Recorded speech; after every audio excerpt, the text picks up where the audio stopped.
વિરમગામમાં છેલ્લા 2 દિવસથી આધાર કાર્ડની કામગીરી ઠપ છે। અંતરિયાળ ગામમાંથી આવતા લોકોને ધરમ ધક્કો ખાવો પડે છે। વિરમગામ સેવા સદન ખાતે આધાર કાર્ડ માટે લાંબી લાઈન લાગે છે।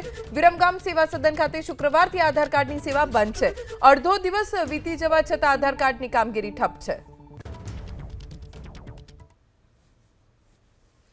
આધાર કાર્ડ કઢાવવા માટે જે લોકો અહીંયા આવે છે તેમને ધરમ ધક્કો ખાવો પડે છે કેમ કે કામગીરી ઠપ છે। કોઈ કામગીરી અહીંયા આધાર કાર્ડ કાઢવા માટે થતી જ નથી, જેના કારણે લોકો જે નોકરી ધંધાએથી કે પોતાનું કામકાજ છોડીને આવા તડકામાં લાઈનમાં ઊભા રહે છે એમને ખૂબ મુશ્કેલીનો સામનો કરવો પડે છે।